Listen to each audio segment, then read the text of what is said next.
언젠가 감명 깊게 읽은 시가 있어서 소개해 드리려고 합니다. 화면에 보시는 것과 같은 건데요. 구색모육, 그 은혜는 태산보다 높고 큰데 청춘 남녀 많다지만 효자 효부 드물구나. 시집가는 새색시는 시부모님 마다하고 장가가는 아들들은 살림나기 바쁘도다. 그 시집가는 새색시는 시부모님 마다하는 거, 그 부모님 안 모시겠다는 얘기인 거 다 아시는 거죠. 제 자식이 장난치면 싱글벙글 기뻐하고 부모님이 훈계하면 시큰둥한 표정일세. 시끄러운 아이 소리 잘한다고 손뼉치며 부모님의 회심소리 듣기 싫어 빈정대네. 제 자식의 오줌똥은 맨손으로 주물러도 부모님의 기침가래 더럽다고 밥 못 먹네. 과자 봉지 들고 와서 아이 손에 쥐어주나 부모 위에 고기 한 근 사올 줄을 모르도다. 애완동물 병이 나면 동물병원 달려가도 늙은 부모 병이 나면 그러려니 태어나고 10자식을 키운 부모 하나같이 키웠건만 10자식은 한 부모를 귀찮으레 여겨 하네. 자식 위에 쓰는 돈은 아낌없이 쓰건만은 부모 위에 쓰는 돈은 하나둘씩 따져보네. 자식들의 손을 잡고 외식함도 작건만은 늙은 부모 위에서는 외출 한번 안 하도다 하는 이런 시입니다. 어떠십니까?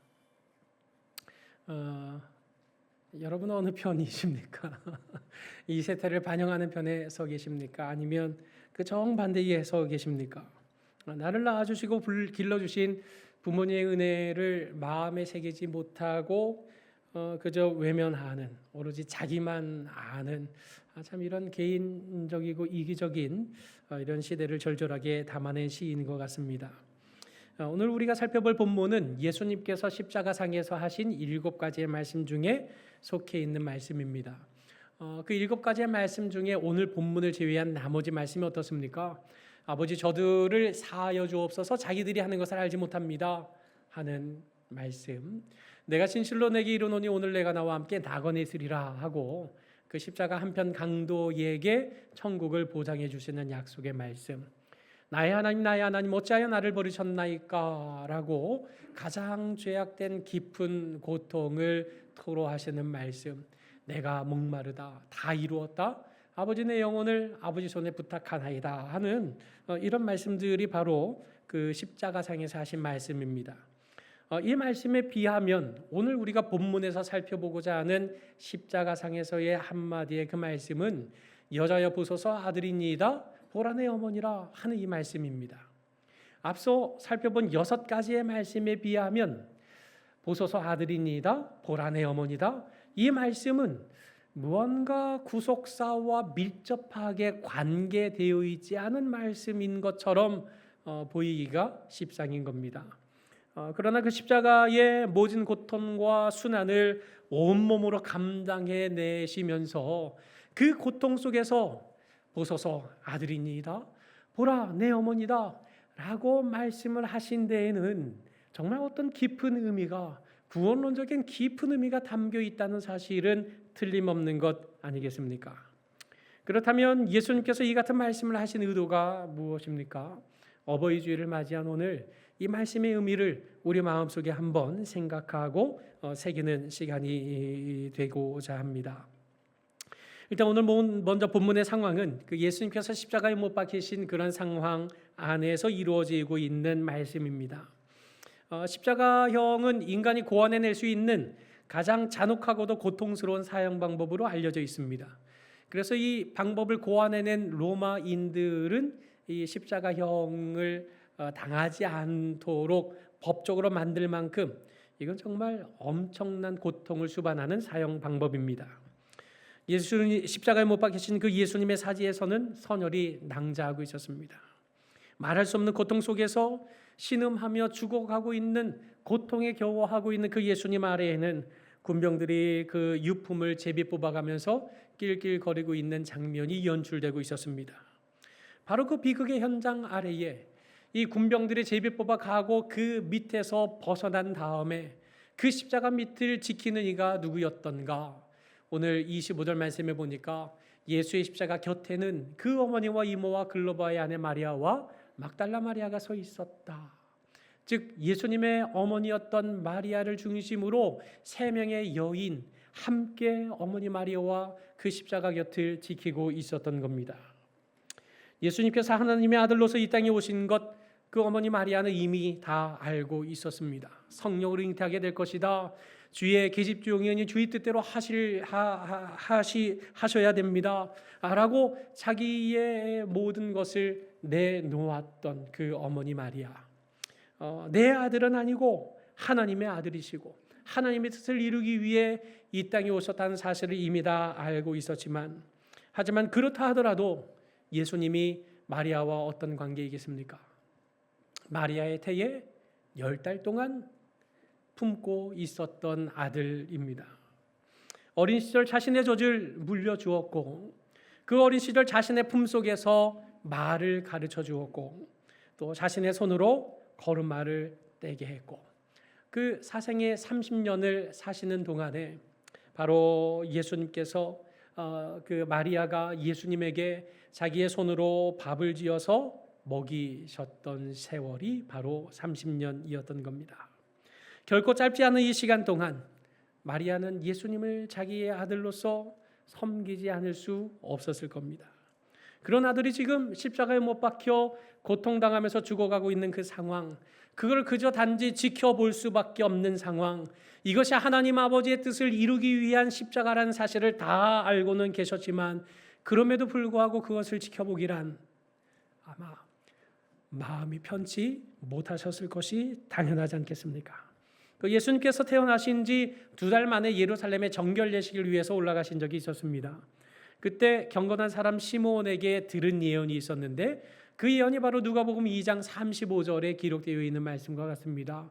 뭐라고 되어 있습니까? 칼이 내 마음을 찌르듯 할 것이다. 이 아들 때문에 너가 고통을 당할 거고, 이 아들 때문에 너 마음이 괴로울 거고, 너의 마음을 마치 칼로 난도질 당한 듯 그렇게 아픈 날이 오게 될 것이다. 이 경건한 사람 시므온의 예언이 성취되는 바로 이 십자가 아래에서 아마 어머니 마리아는 지난 시간 그 시므온의 이런 그 예언의 말씀도 떠올리게 되었을 것이고, 지난 시절 함께 지나온 시간들 주마등처럼 스쳐 지나가는 가운데 그 모든 어린 시절들이 그 십자가 밑에서 어머니의 마음을 후벼 파는 큰 고통이 되었을 것은 틀림없는 사실이었습니다. 그럼에도 불구하고 그 십자가 아래 마리아가 서 있는 이유는 무엇이겠습니까? 하나님의 아들인 건 알지만, 그러나 이 땅을 사는 동안에 어머니와 아들로서의 이런 관계를 맺었던 그 자리를 끝까지 지켜내시기 위해서 그 십자가 아래 서 계셨을 것은 두말할 필요가 없을 겁니다. 그 누구보다도 마음이 칼로 난도질을 당하는 것 같은 고통 속에 있었지만, 그러나 십자가에서 죽어가는 그 아들을 곁에서 끝까지 위로하고 격려해 주시려고 당신은 눈물을 참고 이 악물고 그 고통을 견뎌내면서 괜찮다 아들아, 괜찮다 하고 위로하고 서 계셨을 것이 틀림없을 겁니다. 여러분, 슬프면 슬프다 하고 눈물 흘리는 거, 이건 쉬운 일입니다. 그런데 슬픔을 참아내는 건 정말 쉽지 않은 일입니다. 우리 집의 남자들이 눈물이 다 많습니다. 그래서 저희 어머니께서 그 병상에 계시는 동안에 저에게 신신당부를 하셨어요.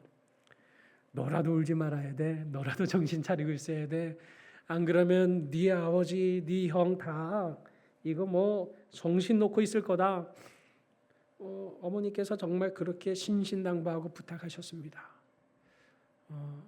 그래서 어머니 돌아가시는 그 과정 속에 눈물 흘리지 않았습니다. 참 기가 막히게도요. 저도 눈물 많은데 그 어머니의 그 말씀에 그 눈물을 흘리지 않고 아버지하고 형님 챙긴다고 나름 이렇게 역할을 좀 했습니다. 그게 얼마나 힘든 일인지 정말 모릅니다. 그때 울지 못한 것이 어머니 가고 나신 다음에 끊임없이 마음에 사무쳐서 그 어머니 생각만 하면 그냥 막 눈물이 나는 참 이런 현실을 살아가게 되었습니다. 실로 그 슬픔을 참아내는 것, 이거 정말 더 힘든 일입니다. 화나면 화난다고 화내고 슬프면 슬프다고 울고, 이건 너무너무 편한 일인데 이걸 참아내는 것은 정말 힘들고 고통스럽고 괴로운 일이 아닐 수 없습니다. 그처럼 자신의 고통을 참아가면서 십자가상에 매달린 아들을 격려하고 있었던 어머니를, 예수님께서는 그 십자가의 그 어마어마한 고통 속에서 그런 어머니를 보았습니다. 그리고 그 어머니를 부르셨습니다. 예수께서 자기의 어머니와 사랑하신 제자가 곁에 서 있는 것을 보시고 말씀하신 겁니다. 뭐라고 말씀하셨습니까?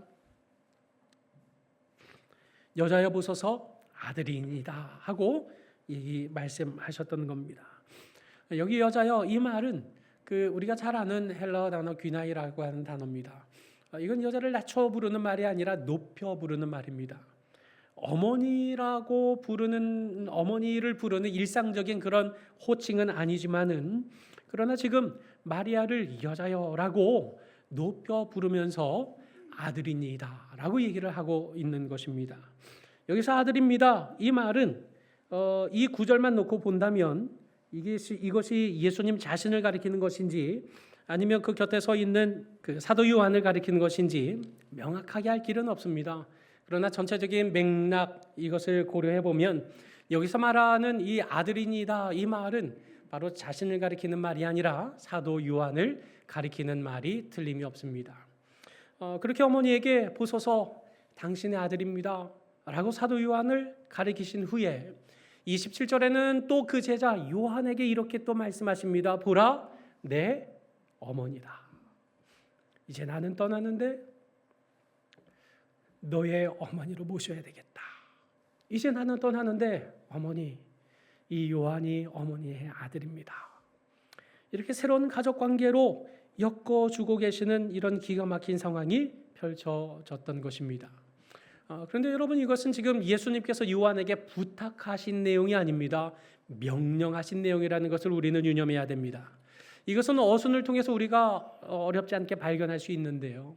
우리 파란색 부분에 있는 것은 본문에 있는 어순을 바꾼 겁니다. 먼저 예수님께서 그 요한에게 내 어머니라, 내가 좀 모셔주면 좋겠구나, 이렇게 말씀을 하셨다면 사도 요한이 끄덕이면서 동의하는 것을 확인하고 어머니, 이제부터 요한이 어머니의 아들입니다, 아마 이렇게 말씀을 하시게 되었을 겁니다. 그러나 오늘 본문은 어떻습니까? 예수님께서 지금 마리아에게 이 요한이 아들입니다 라고 말씀하시고 이어서 요한에게 보라, 너의 어머니다 라고 말씀하고 있는 겁니다. 다시 말해서 지금 요한이 마리아를 어머니로 모셔야 한다는 것은 선택의 문제가 아니라는 겁니다. 명령이라는 겁니다. 반드시 해야만 한다는 사실을 말씀하고 있는 겁니다. 지금 여기서 반드시 해야만 한다, 이것이 무엇을 말하는 것입니까? 우리의 혈연을 통해서 주어진 육신의 부모님을 반드시 공경해야 할 뿐더러 이제는 예수 십자가를 통해서 이루신 이 놀라운 구원의 은혜 안에서 한 가족이 된, 예수 안에서 한 형제와 한 자매가 된 우리 서로가 피차 아버지가 되고 어머니가 되고 아들이 되고 딸이 되어야 한다는 사실을 명령하고 있는 것 아닙니까? 여러분, 이런 사실, 이런 명령을 듣자 요한이 어떻게 했습니까? 그때부터, 바로 그 명령이 주어진 바로 그 시간부터 그 제자가 자기 집에 모셨다, 이렇게 말합니다. 여기서 자기 집에 모셨다는 것이 중요하고 자기 집에 모셨다고 하는 그 장소적인 의미는 여기서 그렇게 정말 강조하고 있는 중요한 부분은 아닙니다. 여기 모셨다는 이 말이 어떤 말이냐면 장소 안에 모셔들었다라는 그런 의미보다는 그 부모님을 보호하고 책임지고 돌보고 섬기는 그런 역할을 감당했다는 말이 바로 모셨다는 말입니다. 이 요한은 오늘 성경에서 진술하고 있는 바대로 자기 집에 마리아를 모셔드렸을 수도 있습니다. 그렇지 않고 예수님의 동생들 4명의 아들들이 있었으니 예수님의 동생들 중에 그 누군가가 어머니 마리아를 집에 모시고 살았을지도 모르겠습니다. 어떤 경우이든지 간에 사도 요한은 주 안에서 한 가족이 된 마리아를 자신의 어머니로 여기고 자신의 어머니로서 극진하게 보살피고 돌보고 보호하는 책임을 다했다라는 사실에 대해서 오늘 본문은 말씀하고 있는 것입니다. 결국 이 말씀을 통해서 우리가 발견하고 있는 바가 무엇입니까? 예수님께서 십자가 상에서 이 말씀을 그 고통 속에서 전하시는 이유가 무엇입니까? 먼저는 육신에 30년 동안 나를 낳아주시고 길러주시고 먹여주신 어머니를 향하여 고통 중에도 여유 있는 상황, 조금 무언가 숨 쉴 수 있는 그런 상황이 아니라 죽음을 코앞에 두고 가장 고통스럽고 힘에 겨워하는 그 순간 속에서도 어머니를 돌봐야 한다는 사실을 놓치지 않았다는 사실, 이것을 지금 말씀하고 있는 것 아닙니까? 더 나아가서 혈연을 뛰어넘어 주 안에서 한 형제여 자매가 된 우리 성도들 간에 피차 영적인 아버지요 어머니로 모시고 살아야 할 책임이 우리 모든 영적인 아들이요 딸 된 모든 성도들에게 있다는 사실을 주님께서 명령하셨다. 이것이 바로 오늘 본문 속에서 우리가 발견할 수 있는 메시지이지 않습니까? 그렇다면 참된 그리스도인이 된다는 것, 정말 진정한 신자가 된다는 것이 무엇을 의미하는가, 이걸 우리는 선명하게 발견할 수 있습니다. 참된 그리스도인이 된다는 것, 진정한 예수 그리스도의 제자가 된다는 것은 무엇입니까? 그것은 가족을 돌보는 일입니다.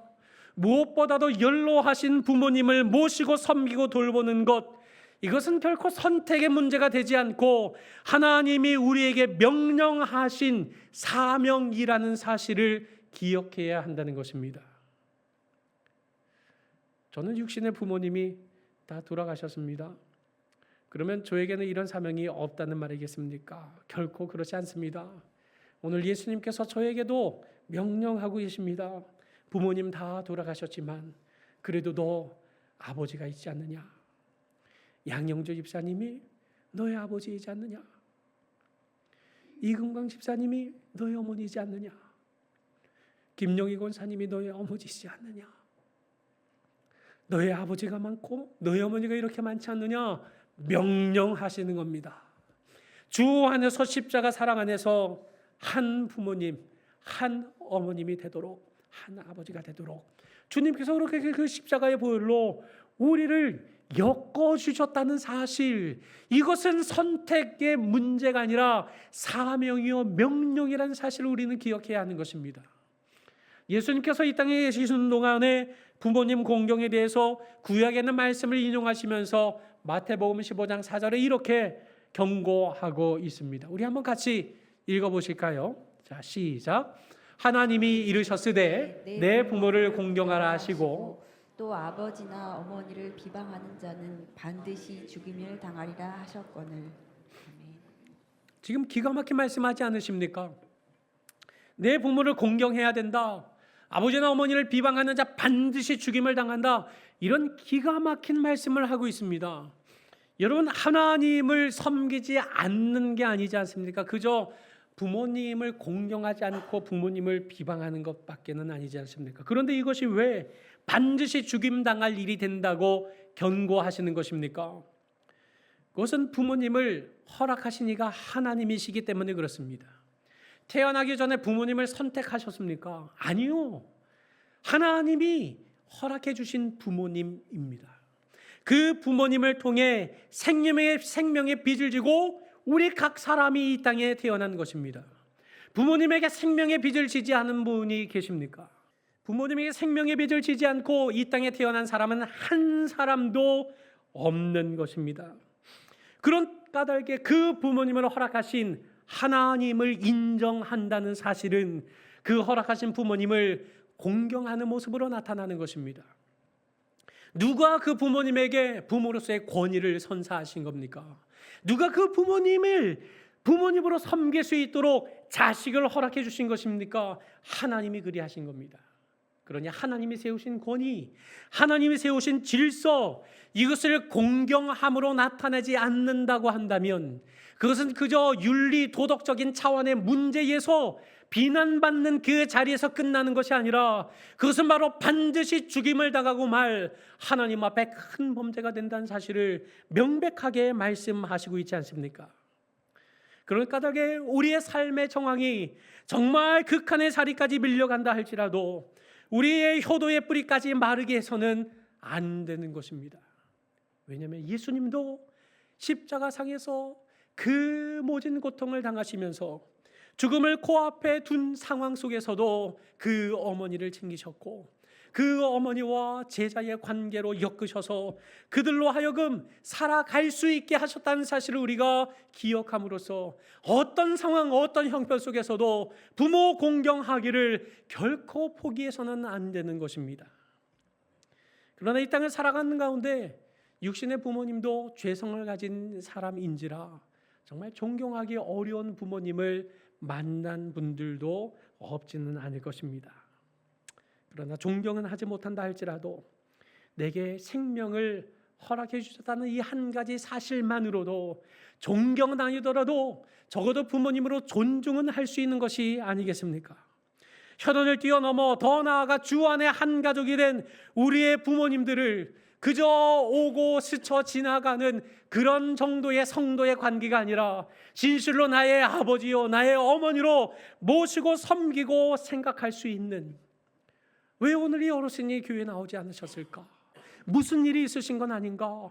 교회 집안에 뭐 어떤 문제가 있는 것은 아닌가? 살피고 보살피면서 반찬 하나라도 크게 담아서 그거 하나 남게 전달해 주는 이런 섬김과 이런 희생과 이런 헌신의 모습이 우리 안에 일어나는 것, 이것은 그저 선택이 아니라 사명이요 명령이라는 사실을 우리는 기억해야 하는 것입니다. 왜냐하면 예수님께서 이 세상에 계신 동안에 어떻게 하셨습니까? 자기가 세상을 떠나 아버지께로 돌아가실 때가 이른 줄 아시고 사후를 준비하셨다? 아닙니다. 다음을 준비하셨다? 아닙니다. 세상에 있는 자기 사람들을 사랑하셨습니다. 어떻게요? 끝까지요. 죽을 때까지 사랑하셨다. 이것이 오늘 십자가상에서 다 죽어가며 그 모진 고통 속에서도 어머니 마리아와 요한을 새로운 어머니와 아들로서의 관계로 엮어주신 이런 주님의 명령을 통해서 낱낱이 드러나고 있지 않습니까? 사랑하는 서부경의 성도 여러분, 육신의 부모님을 공경하는 것, 우리 서부경양 공동체 안에 허락하신 우리의 아버지 어머니를 공경하고 존경하는 것, 이것은 선택의 문제가 아닙니다. 명령입니다. 반드시 해야 할 사명인 것입니다.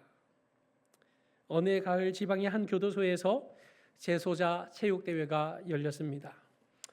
다른 때와 달리 이 체육대회에서는 그 장기 복역하고 있는 모범수의 가족까지 초청하는 아주 특별한 행사로 그 진행을 했습니다.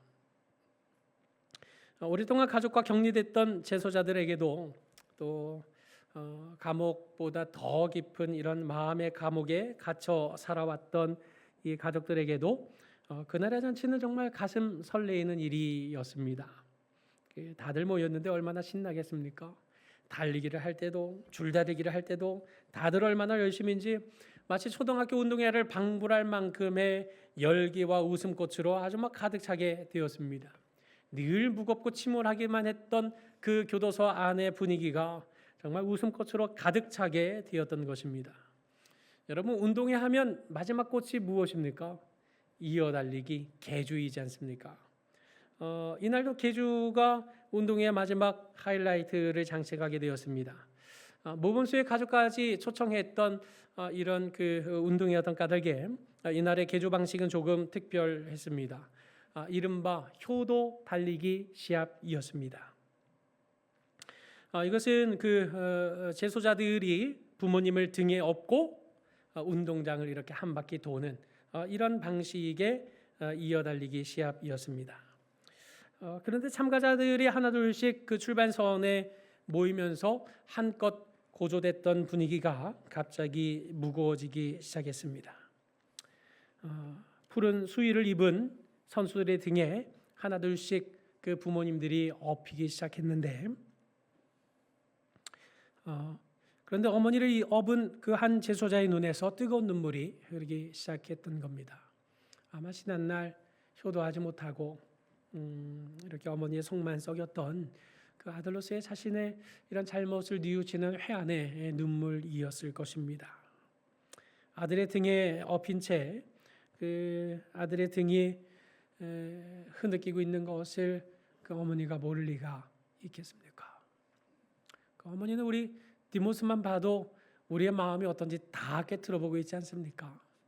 그 등에 업힌 어머니가 괜찮아 위로하면서 아들의 눈에 흐르는 눈물을 연신 닦아주는 상황이 펼쳐진 겁니다. 이런 모습은 다른 제소자들과 다른 부모님들도 마찬가지의 상황이었습니다. 아들의 눈물을 닦아주느라 당신의 눈물을 닦지 못하는 어머니들, 아들의 축 처진 어깨가 안쓰러워서 차마 그 아들에게 업히지 못하고 있었던 아버지들, 교도소 운동장은 이내 울음바다로 변해버리고 말았습니다. 어렵게 출발 총성이 울렸지만 그러나 누구 하나 1등을 차지하겠다고 뛰어나가는 사람이 하나도 없었습니다. 서로 꼴찌를 하려고 다짐한 듯 걷다가 멈추기를 반복했습니다. 왜냐하면 그렇게 해서라도 이제 이 운동회가 끝나면 또다시 헤어져야 하는 부모님을 단 1초라도 더 업어드리고 싶은 그런 마음이 나들 간절한 마음이었기 때문입니다. 여러분, 우리 육신의 부모님, 또 우리 서부 경양 안에 모인 우리 부모님들, 우리가 이 땅에서 영원토록 섬기고 봉사할 수 없습니다. 이 땅에서는 유한한 시간을 보낼 수밖에 없는 것입니다. 그런 까닭에 한자 효는 이런 모양을 상형해서 만들어진 문자라고 합니다. 아들이 늙으신, 그래서 머리숱이 별로 없는 그런 노쇠한 부모님을 업어드리는 것, 이것이 바로 효라는 단어다라고 이렇게 만들어진 문자라 합니다. 여러분, 진정한 효는 무엇입니까? 자식의 등에 연로한 어버이가 기대할 수 있도록 해주는 것, 이것이 바로 진정한 효입니다. 우리가 피덩이일 때 부모님께서 우리의 생명을 돌보아 주셨던 것처럼 노쇠한 부모님의 노년을 돌보는 것, 이건 마땅한 효도가 될 것입니다. 이 효는 우리의 혈연적인 관계뿐 아니라 예수 십자가 안에서 오늘 우리의 아버지로 또 우리의 어머니로 허락하신 우리 성도님들을 향한 그런 사랑으로도 나타나야 할 것입니다. 그러므로 하나님께서 우리 각자에게 허락하신 부모님을 지극정성으로 모시는 효성을 발휘할 뿐 아니라 예수 십자가의 보혈로 한 가족으로 엮어주신 우리 서부 경양의 모든 아버지 어머니를 우리의 부모님으로 모시고 효성을 발휘하면서 우리 서부 경양 공동체를 더욱더 예수님의 충만한 사랑으로 가득 채워가고 물들이는 우리 모든 성도님들이 되시기를 주님의 이름으로 간절히 축원합니다.